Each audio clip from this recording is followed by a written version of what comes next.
if it's the very, very first time joining us, we do something here called Wind Down Open Mic. Sometimes I'm in studio alone with Bashir, but many times we have a special guest who comes through, and we have honest to God conversations here, and we're very happy that you're spending time with us. Bashir, today is a big day, brother. It is a big day, man. Royalty just walked into the studio, man. Have you ever seen someone, our producer Nthusi is, we call them earth girls. They're more into energy and chakras. Like, I was outside there making my coffee, and I could feel her presence. I didn't see her. Like, before she entered, I could feel her. I was like, what is what change is happening in this area? There was just a shift in the environment. I was like, so her energy, and also her experience, like she speaks without a stutter. Yes. She's not even thinking. It's flowing from a point of knowledge, man. And I was telling you Bashir, and I was telling her too, just before I introduce her, that me, I'm here to learn. I don't know about you. Me, I'm about to hog this mic and ask questions. No, we're going to fight for that mic. There'll be enough time for everyone. Please, let's not have a scarcity mentality. Yeah, man. But remember, we're going to be live on YouTube. We're also going to continue the live stream on X. But if you want to jump on YouTube, we are on Radio Gen KE on YouTube. Over there, you can send in your comments, tell us where you're listening from and stuff like that. If you have questions, you can send them in there. But if you want to just stay over there on X or on Facebook, it is still fine. Yeah, man. And without further ado, I'd like to do my introduction, my trademark introduction. So today in studio, we have a trailblazer who became the first female CEO of the National Ale Corporation. She has led corporate turnarounds, guided international organizations, and inspired countless leaders through her coaching and training. With over 3.5 decades, that's 35 years of experience across corporate, government, and non-profit spaces. She is a true pioneer in leadership and in emotional intelligence. Ladies and gentlemen, please welcome the one and only Mary Mmukindia. And then there is MBS. Not to mention, it goes without saying. Yeah, man. No, karibu sana. Asante. It's a pleasure to meet you. No, it's a pleasure too. Yeah, yo, how do you stay so young? Like you're looking. Producer Nthusi was asking me the same thing, because me, I've no shame saying I'm 68. I want to be like you. Honestly, maybe just good genes. They say black don't crack. Yeah, for real. It's for real. This one does. Leo. But she has been for you, Emmanuel. No, also, of course, I think it's also part of your attitude, the attitude that you take. Okay. I tend to be somebody who sees a glass half full. So I'm told I've got so much energy for a 68-year-old. That's one of my trademarks. I've had to accept it now. Yeah, I've got a lot of energy. I'm nocturnal. In the mornings, I'm dead. But you're not a morning person. No. In fact, I take some of my coaching at 7:30 so that at least I force myself to get up. But as the evening goes, 3 a.m., height of productivity. I do not even now. I still work until morning. And then I shower, go for a meeting or go for a course. What do you mean work till morning? Like online overnight research? Yeah, online, playing with, AI, writing stuff. I just get enthusiastic. But I also use very good products. So I've got, I will tell you more about that. I've got a friend who really, she's a distributor, Marcella. And the products were actually what are used by Elizabeth Arden and all these major brands. They were actually hospital grade materials. All right. And they're very good. They understand the science of the skin. I must admit, she helps me. Her name is Dr. Mercy Kamara. Shout out to her. Yes. Yeah, because I was thinking about it. Even the fact that you've made time to come here for this show in the evening. I've watched some of your videos, and one of the things you said is your dad had a very serious work ethic. You think you picked that up from him? Absolutely. The man used to work even Sundays. Saturday whole day, Sunday what did he used to do? He was in it was called East African Railways and Harbours. Then it broke up while he was still there, so it was called Kenya Railways, which it still is today. And they had made trans run right through East Africa. There was a time we lived in Iringa in Tanzania. And I used to still come to school in Kenya.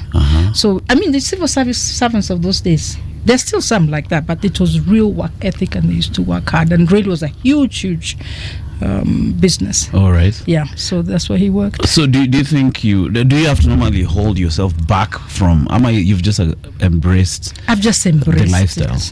I shouldn't have embraced it as much because it wasn't a good lesson to learn, because when I started working, the only role model I had, because we lived with my father, he was a single father of 6 children. My parents divorced very early. All right. I must have been 6, 7. We were sent to boarding school, Standard 2, in Molo. St. Mary's the Molo. Catholic convent. With a lot of day scholars and a few of us who were boarders, the kids from Nairobi and elsewhere. So tulikuwa na chapano. You know how you say, wewe nitafunga na wewe. Oh, it was rough. It wasn't like a nice. The convent side and the borders was nice, but there was a lot of kids from now Molo, all the day scholars. It was free. There was a big church. That's how I sort of grew up. Even I was Catholic. I have a Kipaimara name. Oh. So because we lived with him throughout, and we were not even allowed to see my mother until they went back to court in the 70s when I was in like Form 2 or 3. He was all that we could see. We never went sleep out. You know how people say sleepovers, going to the rural areas? Never. We go one day and come back same day. So we were like locked in, gated community. The girls, which were only 2, could not be sent to the kiosk. You're told, you see those kids? You don't get out of there. All right. So we lived in Westlands, Keleleshwa, Lavington, all those, Upper Hill a lot. So we couldn't get out, or we couldn't be sent to the kiosk. So what I saw and what we were taught was a very tough work ethic. So I worked hard in school. Usome. My father believed the teacher is always right. So if you wanted to get something, you put it in the list. You say, Mwalimu alisema. I need new shoes. That's all right. If it's Mwalimu alisema, there's no problem. He was even the chairman of our PTA when I was in school. So that's all I knew. And when I started working with Exxon, so then, I just worked like a dog. That's all I knew. And I was promoted very quickly. But then I didn't have any other life. I didn't even know I was boring. It's people were telling me later, Mary, you're very boring. Your life used to be about oil. Because every conversation would turn it back to me and to oil. Right. I worked 14 hours. That was my life. And I got promoted very quickly as an expatriate in the UK. Can you imagine in the 90s? Yeah. But I didn't have any life. I didn't have friends. I didn't have children. I didn't get married until I started in my late. I was 38 when I had my first child. 42 when I had the second one. So it was all about work, and I didn't think about the wholeness of life, that you need to have many other aspects to who you are. It's not just defining yourself by one thing. You're a mother, you're a friend, you're an auntie, you're a professional, yes, but you're also many other things. I heard you say somewhere that you don't remember those corporate years with fondness. Like you have better memories with what you're doing now in terms of helping people. Yeah. But those corporate years were like lost in the work. I was lost in the work. Even I was in London. I used to work in Victoria Street until 10 o'clock at night. I'm leaving to get my car or take the train at 10 at night. And people love me because US is just coming a week.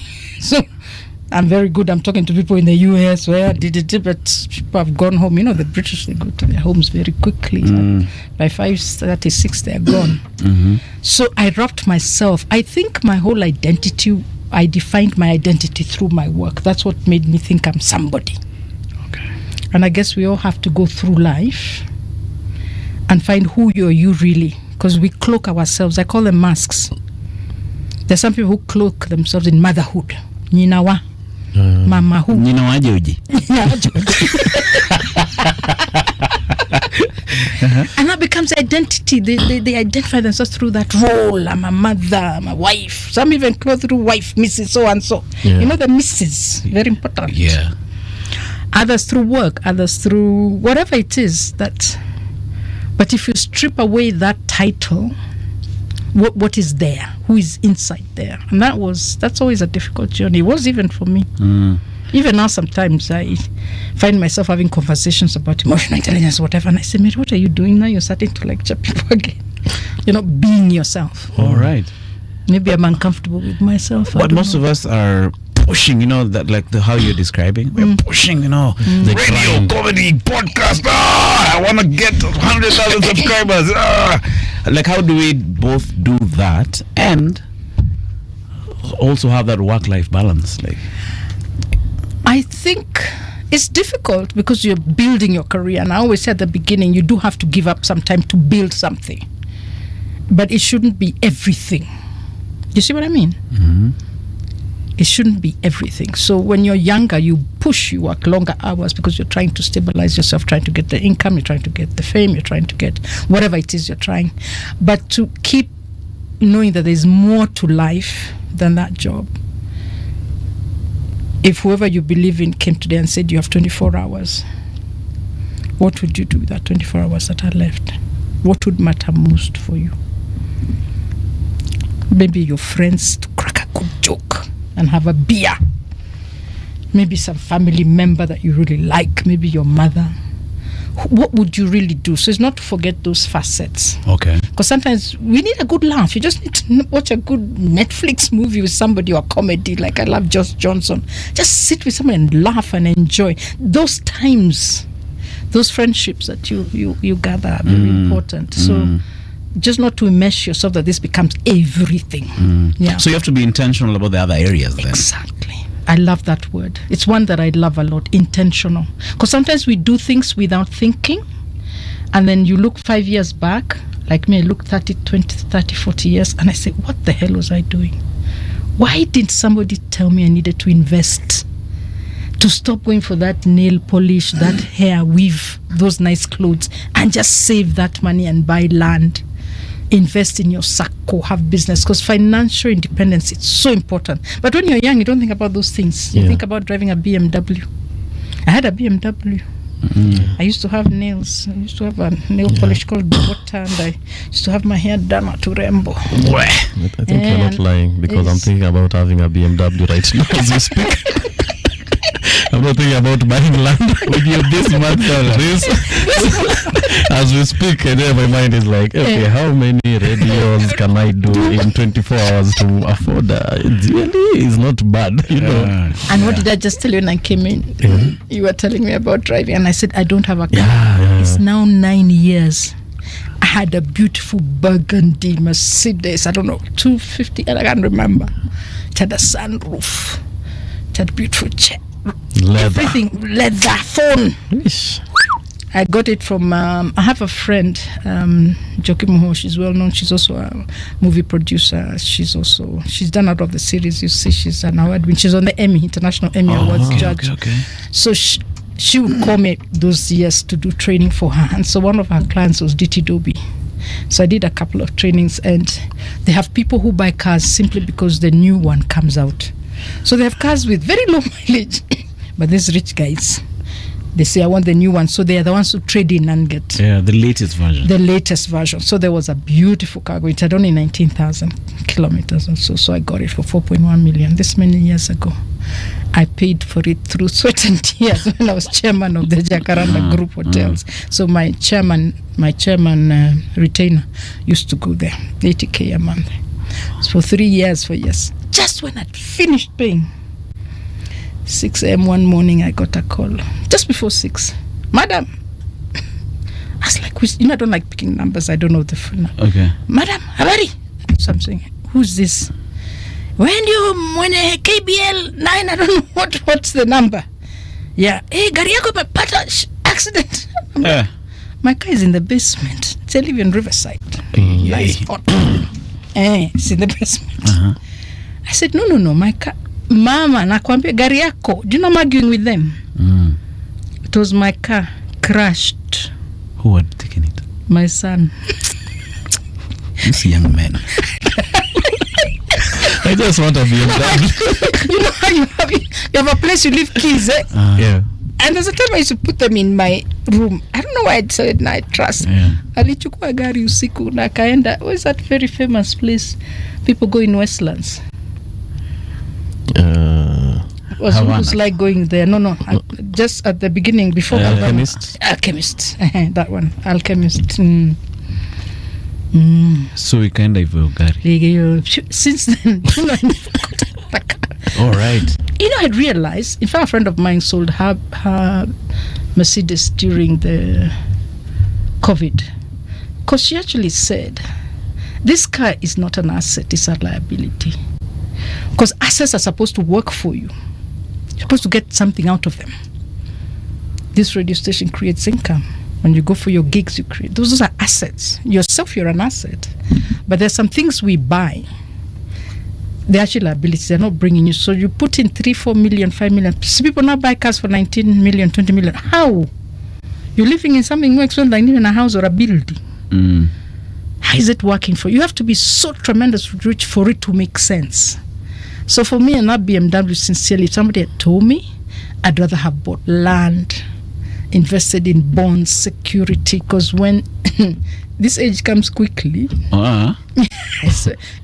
so you can remember what you were like when you're 19, 20. It just looks like the other day. Yeah, I couldn't even pita tao. I know.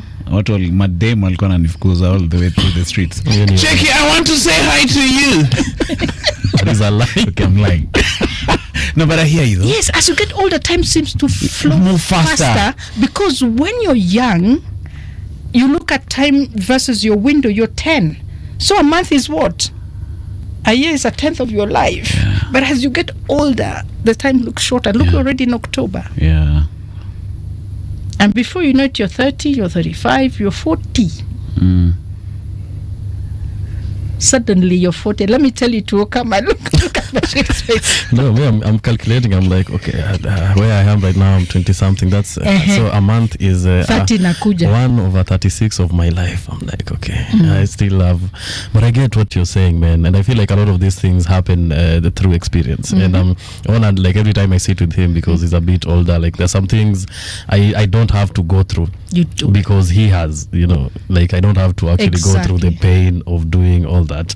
And when we talk about, you deal with a lot of like leaders and a lot of people in high places, and I usually tell Emmanuel, I don't like taking advice from billionaires or people who've like made it, because I am not there. Like your advice won't work for me. I've ever seen this thing of CG, 5 things billionaires do. I know. Wake up at 5 a.m., take a cold shower. CG do. I'm like, that is not practical advice. Me, I want to know when you are in the trenches, like what you are doing. What you said, you need to sacrifice some time to build things. As much as we talk about work-life balance, before Elon Musk got to there, or Mark Zuckerberg got to where he is now, where they're now focused on work-life balance, taking care of my health, though sometimes they were sleeping in the office. They had literally sacrificed like that 10, 15 years of their lives to build something. So I just want to know your take on that. Like, is it like, should I now focus on work-life balance now, or should I just agree the next 10 years of my life is just working? You're absolutely right. And it's even a concept in business. There's what you call investment capital. Like when you have a project and you put in money, you don't expect returns immediately, isn't it? You wait for the, because that's all investment capital, because you're building a business. Then after 4, 5, 6 years, you start seeing the return. Everything is like that. There's this famous book, I haven't read it, but people talk about it, but I've taken the concept about 10,000 hours. You do something long enough, you become an expert on it. And 10,000 hours is usually about 10 years. So you become an expert. You keep on doing this radio gig, because what is important is consistency. Sometimes it's not even talent. There's a little book called Talent is Overrated. It is so true. Hard work is what is actually important. That consistency, you keep on building. So you're quite right. You put in time when you're young, when you have the energy. Because when you're 40, 50, 60, you won't have as much energy. So you build your reputation, you build your human capital, you build your comedian capital. And you're doing it right now. You're pushing it. It's just that I pushed it, and then I pushed and pushed and pushed into my 30s, 40s, 50s without thinking, hey, Mary, what are you doing? What cushion do you have in terms of financial independence? And then I was the pension plan for my mother. I didn't know. So now I'm looking after her. I didn't expect, but then I'm doing it gladly. It's nice.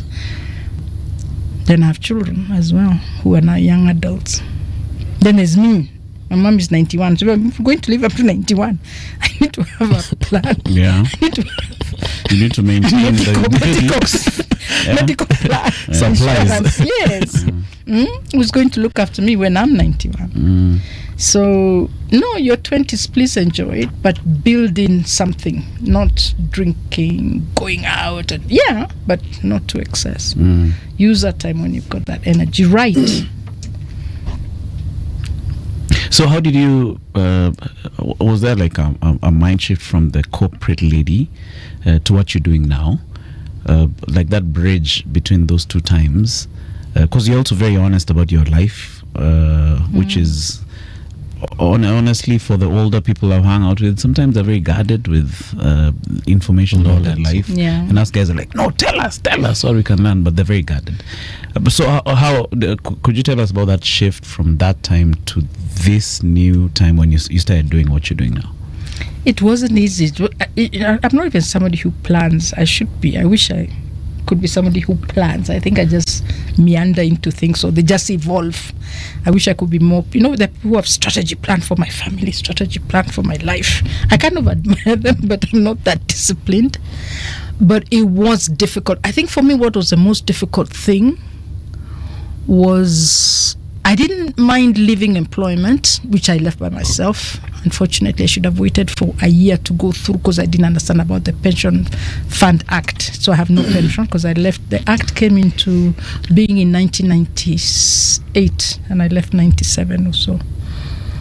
Then I formed the Petroleum Institute and I was going to go into business and I failed miserably into business. I even had a debt to work off. I wanted to be a oil mogul and build and get service stations, brand them with my brand, and I did a little 2-3, and I was feeling very hot with myself. I was in the newspapers. Then they were acquired by Kobil, and then the next thing I knew, I was flat. The dealers had taken the pumps from me. I owed money. I had fuel they didn't pay. So I then was employed by the institution that I formed called the Petroleum Institute of East Africa. I became the first general manager. So I was back on salary, and I think that really scared me from entrepreneurship, and I've never been back. My sister's a very good entrepreneur, me, I'm not. So I did that for 4 years. Then when the Nwagabo government, as it is, I call it Kibaki Raila, and Raila had been our minister in oil when I was at the Petroleum Institute. When they came in, and remember they brought private sector people to run government parastatals. So we were the first lot. And Njoroge's Kenje, me, National Oil. We had Odur Jasper in KPLC, all these companies. So I got a job back. So I was the CEO of National Oil for 4 years. I didn't accept to do a second term. I think you can only serve government well.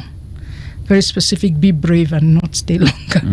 You can overstay if you don't want to do the things people want you to do.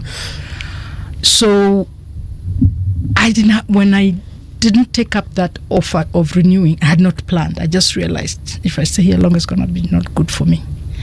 So I left and I didn't know what to do. Then I was pulled into the presidential campaign, which I didn't even mean to go, but I was broke. Somebody I respect a lot pulled me in and said, "You've got to join the Kibaki Tena team." So I went as communications director. I was being paid a lot of money, cash money. Stupid me, I didn't even use it well. Anyway, and I worked hard at it, but campaigns I think are just confusion. There's so many teams, so many groups. And that must have been around April because my contract expired about 7th April. So I was pulled in by April, late April, early May. And then during this time, UNEP called me. Because when I was at the Petroleum Institute and when I was National Oil, and this is what I tell people, create goodwill. You know what they call networking? It's actually goodwill. Do good. Help people for no reason. But you're creating capital with them. It's like a bank. You're depositing trust. People know, so and so can help me. Just help people, share knowledge. That's why I share what I know, what I've done. Just share openly and real. So people say, wow, next time I want to do a training course. I think Mary is very good. I liked her. That's how work has come to me.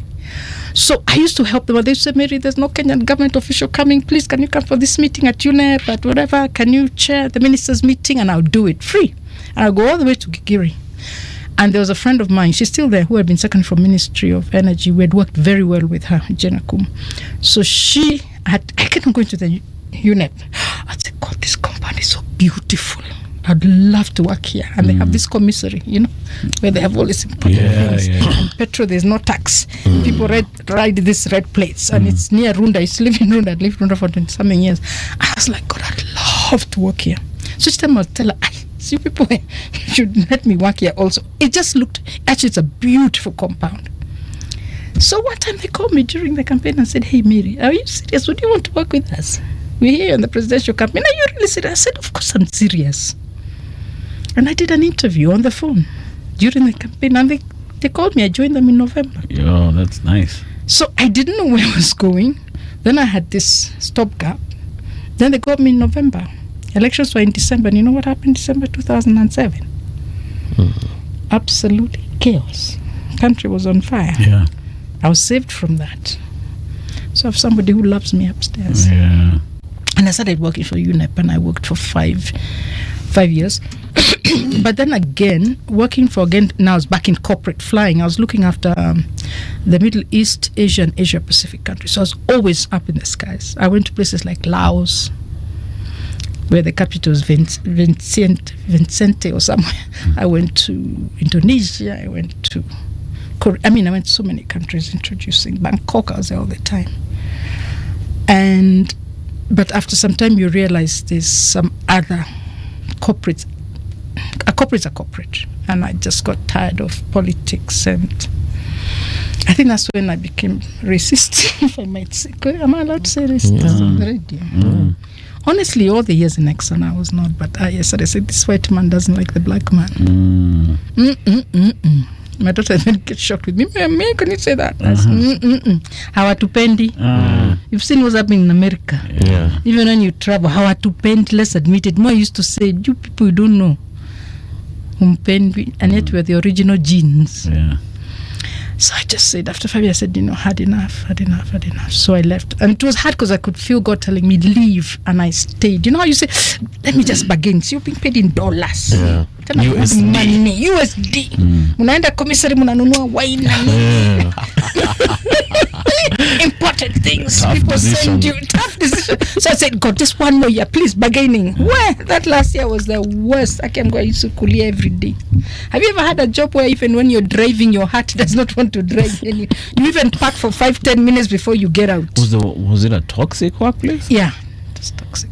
The UN can be toxic. It also depends where you are, but it can be. The work was beautiful, but it has to get toxic. Most of the time, people are the ones who make places It's people make it toxic. Yeah, and for here, it's at the top 1 or 2. Not everybody had very good colleagues. Okay. But it just got, people playing games and shifting this and changing that, and it's aimed at you getting too good, or you're getting too well known, or you're getting this. And I just thought, at this 50 plus years, really, I'm not here for these games. So, and people would take a mockery of your religion or whatever. You could see the undercurrents. I said no. And somebody had tried to tell me, and I said, mnajiwekea, you and yourselves. And I had a friend who had also been and told me, you're going there. And I was like, what? You're being paid dollars and you're living, and you Fridays you leave work at 2. How? Then you pitia commissary. Alafu unaelekea red plate. Yeah. Blue passport. I had a blue passport. Yes, I was international civil servant. I was a diplomat in my own country. Ilikuwa tamu. It was nice. The good life. And now that's where the real problem is, that struggle you're telling me. Because for a long time, I'd identified myself with my profession, with my seniority, with what I've achieved, where I am. So I saw myself as a corporate. Corporate means an office, a desk, an assistant, mtuko, nice carpet like this, So when I left, I started doing board work, but I needed to do what is it that I really enjoy. And I wanted to start coaching people. And somebody told me, I'll never forget, he told me, because I thought I'll do something 3 weeks, go be certified. He said, Mary, can you go for international certification? This thing of 2-3 years, do something genuine, proper. I said, but I know I've been a professional for 30-something years. He told me, no, I'll tell you where to go. And he called me one time and he told me, go to this school. So I went to CDI, but there are very many good coaching. I went to CDI Africa, one of the best, the best in my opinion, but there's so many good ones. Eileen Lasker, who's the CEO and a founder, she was the first masters. She actually brought coaching into Kenya. Okay. So I did a proper training certification. Now the problem came. I must have an office. A nice carpet. Nice carpet. There must be somebody to welcome people. Yeah. See, I'm corporate with a desk. was the hardest thing. A very good friend who's also my lawyer, Mercy Kamau, I'm the death of her. I'll be the death of her. She told me, Mary, you've got a big flat here. Surely you can coach from your house. There's so much room that you can use this space. I had to have an office. And it took me years to get my head across that I'm not the office. Mary's image is not the office. Yeah. Even to get out of wearing the clothes. You know those clothes of corporate? Corporate. It took me years. See, I must have a skirt and a jacket. And look corporate. And my hair. Had collar. Yeah. Shirt. Yes. So look, you know when you stop working, people, you see you calling and they say, Ate, Bashir from where? Take it from myself. Thank you. Because you used to be saying the company, the radio generation. Yeah. From where? Now I'm from where? That from where took me a long time.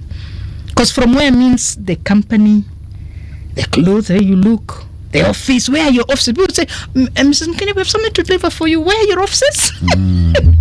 No, it's real pressure. It's pressure. I've never worked from home until then. So it was a total mind shift. Yes, I can't say UNEP. I can't say National Oil. I can't say Petroleum Institute. Drop them at 3rd floor. Something house. I'm gonna drop them at the commissary. My assistant will come and pick it up. There's no assistant. There's no door. There's no office block to put on your emails. Slop house. 6th floor. Those things are trauma. Yeah, true. But it's just a mind shift, right? It's a mind shift. But it took me. I even came to the same building. There's an office at the top, 6th floor. Is it? It used to be Kamotho. Yeah. The lawyer used to have offices here. I came and saw them after I'd been working from home for 2 years or a year and a half or two. You know, my sister's radio is also here. So she told me it's an office, and I went to look at it, and I almost took it. My lawyer told me, why are you creating more problems? You're struggling financially even now, and you want more expense to do what? So that you have an office. Si ndio watu wakuja waone. Waone. Very important. Na dispenser kwa mlango. Maji. Kunywa maji baridi. Kahawa iko.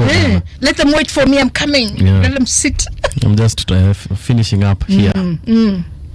With a little boardroom. It had been my personality for 35 years. Yeah, true. And now I had to put all that baggage down. And now, honestly, anyway, COVID came after 2, 3, 4 years. Came. And when COVID came, that really was a game changer because it taught us it's fine. To work from the house, right? Yes. Yeah. Because I still harbored that. It had not gone completely. Even now, sometimes I say, I don't think it ever goes. It never goes. Even now, sometimes I say, if I can make a nice office somewhere with a separate entrance, and people come.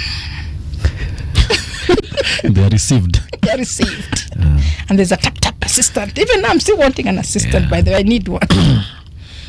But you can grow into that, Cindy. Yeah, I think the one of us I definitely need, though I'm using AI agents, but I really need somebody who's very social media savvy, somebody who can be able to do a lot of things that I shouldn't waste 2-3 hours trying to design a poster or a content or whatever. And that's how to delegate, also learning what are the things you don't need to do. Yeah. I mean, if you're paying in USD, we can we can talk.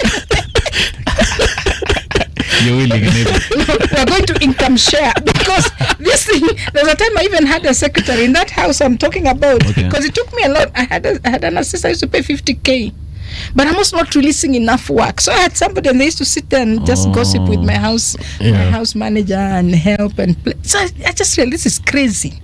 I had an assistant 50K, then I realized it's crazy. Maybe you're paying 50,000 for somebody to come in and sit in your house. What is she doing the whole day?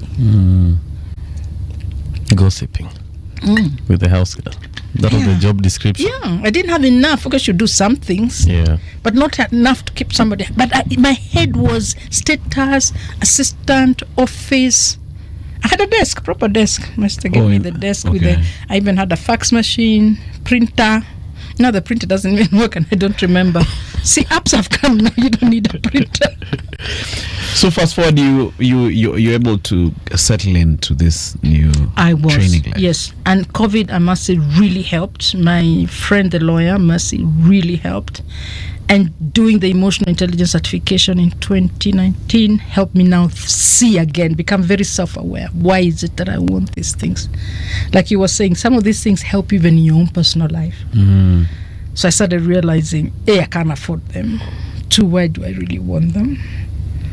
And when COVID came and we went online, now I do 90% of my work is online. Though I've now gotten back to doing physical trainings, workshops, retreats, which is nice. It allows me to connect with people. Mm. So that whole need left. But many people don't recover from that hangover of corporate. It's very hard. If you've been there I got straight from university. Yeah.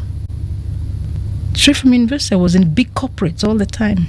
Your air ticket is done for you. You just know, I need my boarding pass. Where am I going? The hotel. You're given everything, whether you're young professional, middle professional, senior, because there's a department that does all that, or they have contracted a travel agent. So you just know you're going for this course, you're going for this meeting, your ticket is there, be at the airport so many hours, everything is punched, done for you, nice. Hotel bookings, everything. That's how corporates live. All these banking, insurance companies, all this, that's how they do. So in your firm, do you have a wing which talks to those people? Because I feel like it's... No, I feel like it's an actual need where you need to be, sort of, someone should tell you what to expect, talk you out of going to recreate that space somewhere else. Because even me, I've done that, and like Bashir and I also do a podcast somewhere. Okay. And one of the things I've struggled with is moving, because we have a little space. Yeah. We pay like maybe 13,000 bob. But the building is not like the most corporate. Yes. Like it's not a glass. There are no glass windows. It's not Riverside. Yes. So as you're walking up the stairs, you see some. So a cockroach decides to commit suicide on that day. So now you brought in a guest. So they're like, yo, where is this? But now that is what you can afford all the time. Yeah. So I have you struggle with the thoughts of, I need to move to a nice place in Riverside. Yes. Where guest akikuja. Unakuwa received. Unamtandika na maji. You get. So and that's just me. I'm just thinking of someone. It's all of us. Yeah. Like you've been working for 50 years. Do you talk to such people also? As part of your... I do sometimes, or people come and tell us, but not often. Most of the time, people I'm called to talk about my leadership journey, how to get into leadership, what should people know or do, or how did my career grow. But I do know I know several companies that have sessions for retirees. Okay. I think Kenjan is one. I think Absa Bank is other. Many. In fact, Absa Bank have a program. So sometimes people say we're looking for come and talk to our people. I know they have a program, and they actually do training when they are phasing them out. Even UN have one organization which I train for online through an Indian company. It's a big UN organization. They've been going through what they call alignments, and so they're doing a lot of counseling. I'm talking because they're laying off a lot of people with the Ukraine war, with what's up in American politics, they pulled out of USAID and now others. There's less funding coming to a lot of NGOs, so they're laying off hundreds of thousands of people. So they do have programs where they try and help people how to write your CV, how to mentally get yourself into a different age, particularly those retiring, not those being laid off. But it can be traumatic. Yeah. It's trauma. Yeah. But anyway, Bashir, fast forward. Tell us one of the rudimentary questions that I had here, and I'm sure you'll answer this excellently. Was what emotional intelligence is? Emotional intelligence, without looking into my book and getting you the textbook answer, is really being aware that we are driven by our emotions and being in control of yourself, because we are all emotional beings, will get you further to achieve your objective and succeed in whatever you want to do. Because all human beings are emotional creatures. And much as we'll say, oh, I decided to buy this because of that, our minds is actually no, we're driven by emotions. Everything is based on how we feel, and how we feel determines then how we show up, and how we show up determines how we engage and how people engage with us, and that determines everything about that relationship I'm going to have. So being aware that I need to manage myself, so that even when I'm triggered by something, or when I'm angry for something, or something makes me angry or euphorically happy, how do I manage myself in how I show up? So if I've had a quarrel with somebody in the morning, I shouldn't come here looking like thunder. Yeah. Scaring everybody away. The assistant is not even in the office because she knows. They look at you, don't see the boss right now. Something happened. Because we need to manage ourselves and particularly managing our emotion. And that allows us now, because we're self-aware, then you can know, oh, I'm not doing this right. I wasn't nice to that person. And it also makes you empathetic to somebody else. I can put myself, it helps you to connect with people. Because when I can say, I can put myself in Emmanuel's shoes. The way I talk to Emmanuel, how would I feel if somebody talked to me? Or when Emmanuel comes later, I look at his face, I say, something's going on, and I want to talk with you. So it helps with your self-awareness, it helps you with your being present, it helps you with your empathy with other people, where you see them through a lens of a human lens, and then people experience you in a very positive way. It helps you to reason, not to think you're the only expert or the book says this. It helps you get feedback from other people. Reasoning using emotion, asking others, what's the feedback? It helps you to motivate and inspire others. Because you can tell a good leader, and you can tell a very bad leader, can't you? Yeah. It stops you being temperamental. It helps you just be stable. It helps you be resilient. That you can be knocked down, but you can get up and go. Mm-hmm. And these are all things we know personally all the time. We know that. It's just that they've put it in a nice book called, the white man is very good at taking wisdoms and things and giving them some nice name and packaging them and coining phrase and give you, this is a model. The same way they discovered Mount Kenya. And America, and they discovered Lake Victoria. They're good at discovering and coining. Mount Kilimanjaro. Mount Kilimanjaro. They discover. The Pearl of Africa. Nobody was there. Instead, Emmanuel should go there to the UK and we start discovering things that are already there. I've discovered River Thames, but now it is called River Waminyoro from today. Actually, that is such a good comedy, because that's what they do. Sometimes they even come and look at our wisdom and pick that and put it in a circle. Yeah, they package it. Because honestly, the things I've learned through emotional intelligence is what exactly I've seen elders do. Older African, older people, they do that. They listen. Yeah, in fact, that's what I wanted to ask you. We had it in our... We did. Culture? Yeah. One of the things is about actively listening, actually listening, which is a very tough thing to do. We say God gave us 2 years and 1 month. Mm-hmm. It is so true. We call it, in coach, we call it active listening. Even in emotion, we call it, do you listen actively? Are you watching my whole body? I'm not just listening to the words. I'm watching your body. I'm watching your eyes. I'm watching your pose. Watching the way you're leaning. Wow. And it gives me so much, because we speak through body so much more than we say in words. That's a skill. But it's something everybody's got, but do you pay attention to it? And then I can say, you don't seem very happy today. What's going on? Then I prod it out of you. So is it a skill that someone can learn? Yes, absolutely. And we learn it all the time. But what we say in emotional intelligence is that if you want to be a leader, previously it took you many years of experience of working with people, leading teams, leading individuals, managing tasks, that you got better at it. But with today's world, things are moving so fast. Yourselves, you manage people, you lead teams, even here. But sometimes you're very young, you're 20-something, you're 30-something.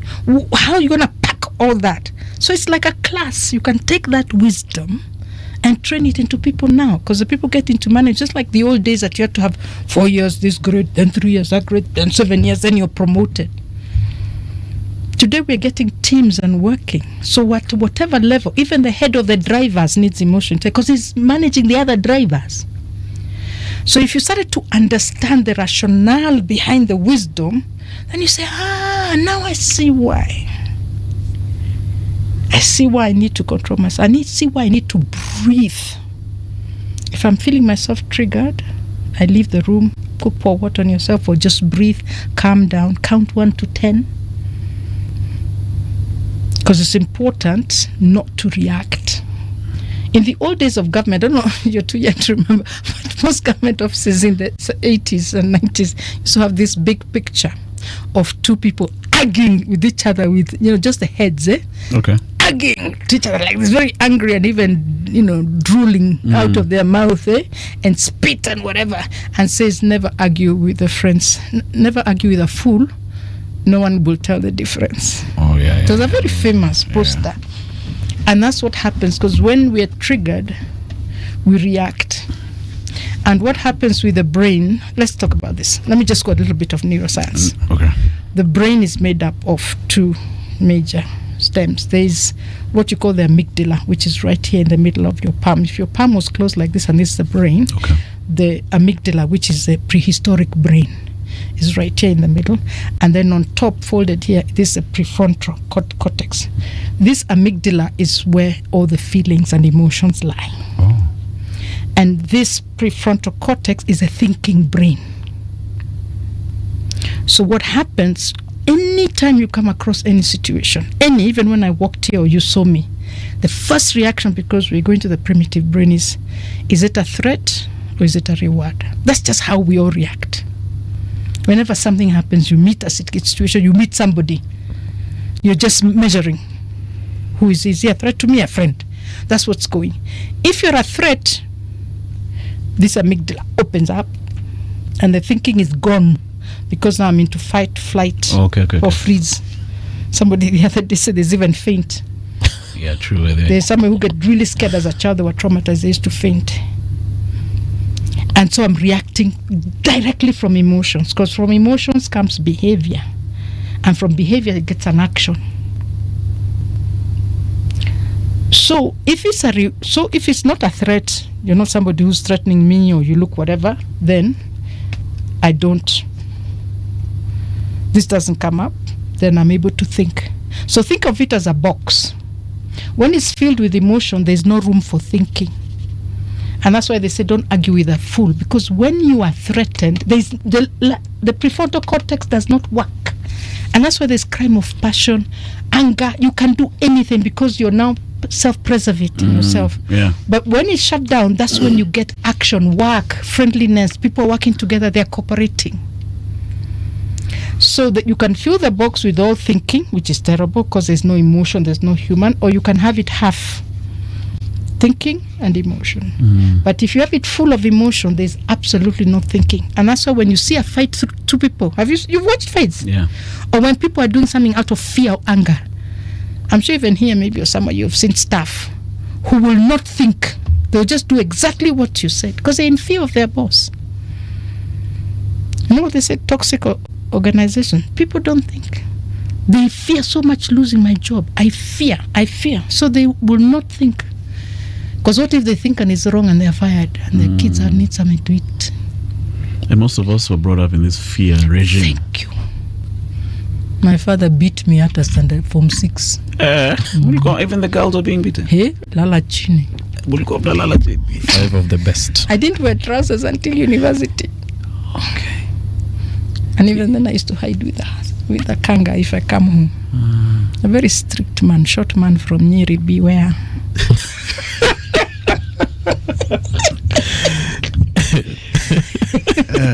Short and very strict. Very tough. Hard worker. Read education. Did you ever become friends at some point? Even we Kilo? did. Oh, you did? That's we good. We did. I think I became friends with my dad after I moved out of the house. Yeah, you did. Because he used to communicate with us through barking. Jackie! Just enter the house and find a memo. Disappear and go to the bedroom. It is so real. You but honestly, imagine as a small child how scary that would be. I know we used to take, I don't know who told us, but when we were young before the divorce, I remember we used to take a shoelace and tie 7 knots and put it under the door, the front door, so that we used to say that if he crosses that, we're not going to be beaten today. Oh, okay. Because we're 6 children, we're always fighting over something. Somebody climbed a tree, somebody fought with somebody. I mean, there's something. And then the servants, there's a man we grew up with, Joseph. He would come and say, hey, today this one fight with this one fought. So we'd be told, enda mchune sticks, 3 sticks. Kwani your father was my and brother's it was like brother. this. And you better make sure they don't break. If they break, you get extra. Then you bring your sticks. So you say, well, utapigwa 10 for interfering. Wewe ndio mchokozi, utapigwa 15. And you I don't know how you used to distribute them, but that was our life. Let's talk about that more when we come back. This is an amazing conversation. I'm enjoying myself. We're in studio with Mmukindia, and we are having a very swell, honest to God conversation. Thank you so much for making the time. I won't say this enough. We still have during the second hour of our open mic, and I hope we'll be able to have again and again. Yes. History itaisha. So thank you so much, but we still have her, so don't touch that dial. In fact, spread the word about this conversation. What's our number for the voice notes? The number is 011-692-8683. One more time. 011-692-8683.